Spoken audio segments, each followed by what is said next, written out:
क्या कहा गया है सुधांशु त्रिवेदी की तरफ से, वो आपको सुना देते हैं। उनके जैसे व्यक्तित्व जिन्होंने देश के आर्थिक विकास की एक बड़ी नींव रखी, उनको यथोचित सम्मान देने के लिए भारतीय जनता पार्टी और श्री नरेंद्र मोदी जी के नेतृत्व की एनडीए सरकार भी पूर्णतः प्रतिबद्ध है।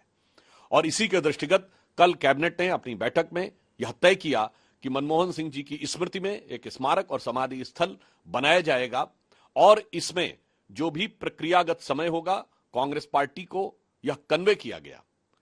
कैबिनेट के तुरंत बाद गृह मंत्री आदरणीय अमित शाह जी ने कांग्रेस के अध्यक्ष आदरणीय मल्लिकार्जुन खड़गे जी को यह कन्वे किया कि सरकार स्मारक बनाने के लिए निर्णय ले चुकी है, और अब जमीन का अधिग्रहण, ट्रस्ट का बनना और जमीन का ट्रांसफर जैसी प्रक्रियाएं पूर्ण होने के बाद जो समय लगेगा उसके द्वारा यथोचित और यथाशीघ्र यह कार्य किया जाएगा। परंतु बहुत दुख की बात है कि कांग्रेस पार्टी, जिसने जीवन काल में डॉक्टर मनमोहन सिंह जी को कभी सम्मान नहीं दिया, हमें याद रखना चाहिए कि अंतिम चरण में 2014 में उन्होंने एक राष्ट्रीय स्मृति बनाने का प्रयास किया था, क्योंकि जब उन्हें लगा था कि सरकार जाने वाली है, जिन्होंने अपने जीवन काल में कभी डॉक्टर मनमोहन सिंह को सम्मान नहीं दिया, आज उनकी मृत्यु के बाद भी वह उनके सम्मान के ऊपर सियासत करते नजर आ रहे हैं। यह बहुत दुखद है। मां भारती के उस सच्चे सपूत को श्रद्धांजलि का एक बड़ा हिस्सा ये है कि उनकी अंतिम यात्रा उस स्मारक पर हो, जो स्मारक दिल्ली राजधानी में बनाया जाए, ताकि उनकी अमिट याद सदैव इस देश के लोगों के साथ रहे।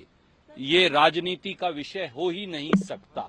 इसीलिए कांग्रेस अध्यक्ष जी ने करोड़ों देशवासियों की भावना के अनुरूप ये पत्र लिखा है कि सरदार मनमोहन सिंह जी की स्मृति में एक उनके कद के मुताबिक 10 साल उन्होंने बतौर प्रधानमंत्री सेवा की, एक स्मारक का निर्माण हो। अब सरकार को निर्णय लेना।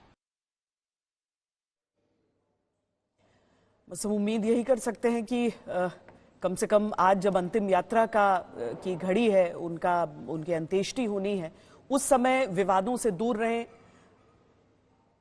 जिस तरीके से ये अभी अंतिम यात्रा चल रही है, हमारे साथ स्टूडियो में खास मेहमान जुड़े हुए हैं। हमारे साथ विनोद अग्निहोत्री जी हैं, विजय त्रिवेदी जी हैं, हमारे साथ आशुतोष हैं, और साथ में प्रभु चावला जी हमारे साथ जुड़ रहे हैं। और मैं आज के दिन की ये जो देश भर के अलग अलग हिस्सों से उमड़ कर आए हैं प्रभु जी, जिस तरीके से देश के अलग अलग हिस्सों से उमड़कर लोग यहां पर पहुंच रहे हैं, हालांकि मुख्यालय के भीतर अधिकांश वो हैं जो कांग्रेस पार्टी के पदाधिकारी हैं, लेकिन सड़क पर चलते हुए वो आम कार्यकर्ता भी, जो उनसे शायद कभी भेंट भी ना हो पाई हो, लेकिन आज इस अंतिम यात्रा का हिस्सा होना चाहता है। ये बात स्पष्ट है, बड़ा स्पष्ट है कि कांग्रेस के पास कोई ऐसा ब्रांड नहीं था। मनमोहन सिंह ऐसे क्रेडिबल ब्रांड है जिनकी सारे वर्ष के अंदर भी इज्जत है। तो कांग्रेस पार्टी के लिए एक मौका मिला है, हालांकि बड़ा दुखदायी मौका है जिसके अंदर उनकी मृत्यु हुई है। तो कांग्रेस वर्कर ये दिखाना चाहते हैं, कांग्रेस पार्टी ये दिखाना चाहती है कि मनमोहन सिंह जी को हम वही रेस्पेक्ट दे रहे हैं जो वो डिजर्व करते हैं। हालांकि जब वो सत्ता में थे, उनके खिलाफ राहुल गांधी ने उनका सत्यादेश भी पढ़ा, उतना रेस्पेक्ट उनको नहीं दी जो उनको मिल रही है।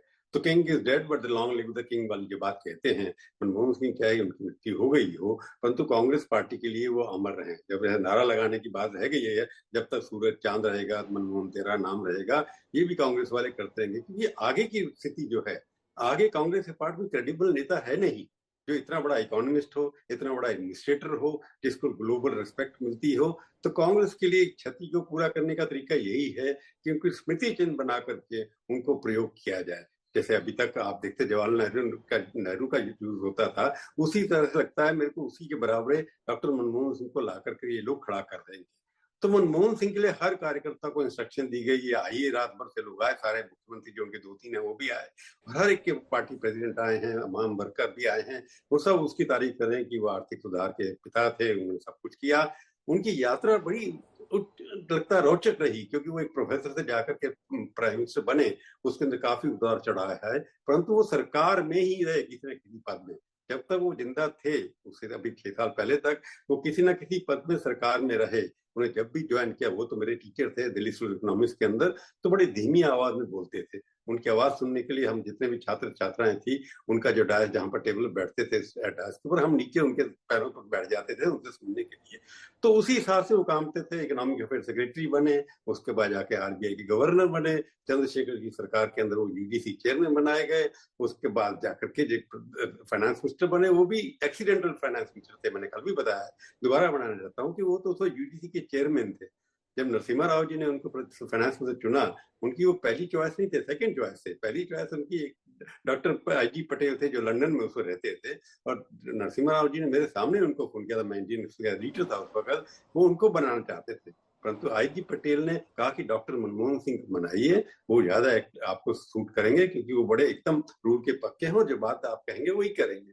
तो मनमोहन सिंह के नेतृत्व में जो उनके इकोनॉमिक रिलेशनशिप थे, जो उनके इकोनॉमिक रिफॉर्म आए, तो मैं ये कहूंगा कि वो मनमोहन सिंह उसके लिए बड़े उचित थे।